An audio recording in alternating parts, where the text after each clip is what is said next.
RLP supremo Hanuman Beniwal को मिला बड़ा झटका। बाड़मेर के बायतू से राष्ट्रीय लोकतांत्रिक पार्टी आरएलपी के टिकट पर 2 बार विधानसभा चुनाव लड़ चुके उम्मीदवार बेनीवाल ने कांग्रेस पार्टी ज्वाइन कर ली। पीसीसी चीफ गोविंद सिंह डोटासरा, विधानसभा नेता प्रतिपक्ष टीकाराम जूली और बायतू के विधायक हरीश चौधरी ने उनको पार्टी की सदस्यता दिलाई। उम्मीदवार बेनीवाल ने शनिवार सुबह राष्ट्रीय लोकतांत्रिक पार्टी से इस्तीफा दे दिया था। इस दौरान रिटायर्ड आरएएस जस्साराम चौधरी भी कांग्रेस में शामिल हो गए। उम्मीदवार बेनीवाल कांग्रेस विधायक हरीश चौधरी से केवल 910 वोटों से हारे थे। उम्मीदवार के कांग्रेस में साथ आने से बाड़मेर जिले के सियासी समीकरण बदलेंगे। हनुमान बेनीवाल की पार्टी आरएलपी का वे बाड़मेर से प्रमुख चेहरा थे और उन्होंने लोकसभा चुनाव लड़ने की तैयारी शुरू कर दी। कांग्रेस अब बाड़मेर से उम्मीदवार बेनीवाल और नागौर से जस्साराम चौधरी को लोकसभा का टिकट भी दे सकती है। आपको बता दें, आरएलपी के सुप्रीमो हनुमान बेनीवाल और चंद्रशेखर आजाद ने इसी विधायक के लिए रैली भी की थी, लेकिन ये 900 प्लस वोटों से हार गए थे। आरएलपी के साथ गठबंधन को लेकर बाड़मेर में हरीश चौधरी और कई नेता इस चीज का विरोध भी कर रहे थे। बाड़मेर सीट के कारण ही गठबंधन को लेकर पेच फंस रहा था। कांग्रेस ने बाड़मेर से आरएलपी से गठबंधन करने की जगह उनके लोकसभा उम्मीदवार को ही कांग्रेस में शामिल कर लिया।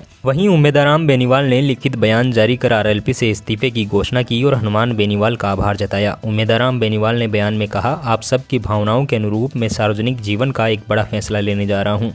राजनीतिक कारणों के चलते आज इसी समय मैं राष्ट्रीय लोकतांत्रिक पार्टी की प्राथमिक सदस्यता से इस्तीफा दे रहा हूँ। बेनीवाल ने आगे लिखा, राष्ट्रीय लोकतांत्रिक पार्टी के सुप्रीमो हनुमान बेनीवाल और पार्टी परिवार के प्रत्येक सदस्य का आभार प्रकट करता हूं, जिन्होंने मुझे दिल्ली पुलिस कांस्टेबल पद की सेवा देने वाले सामान्य व्यक्ति को पार्टी परिवार में शामिल कर 2018 से राजनीतिक जीवन में आम जनता की सेवा का अवसर दिया। बायतू विधानसभा चुनाव 2018 और 2023 में पार्टी ने मुझे प्रत्याशी बनाया।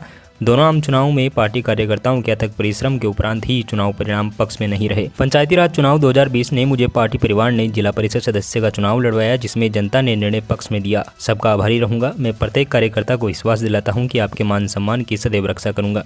कांग्रेस इस बार कई सीटों पर दूसरे दलों के नेताओं को शामिल करके टिकट दे रही है। चूरू से बीजेपी से टिकट कटने के बाद राहुल कस्वा को पार्टी में शामिल कर उम्मीदवार भी बनाया गया। बाड़मेर सीट पर उम्मीदवार बेनीवाल का टिकट तय माना जा रहा है। बाड़मेर और चूरू दोनों सीटों पर कांग्रेस सहयोगी दल के साथ गठबंधन पर बात कर रही थी, लेकिन बदले हुए हालात ने गठबंधन की जगह दूसरे नेताओं को शामिल करके रणनीति ही बदल दी।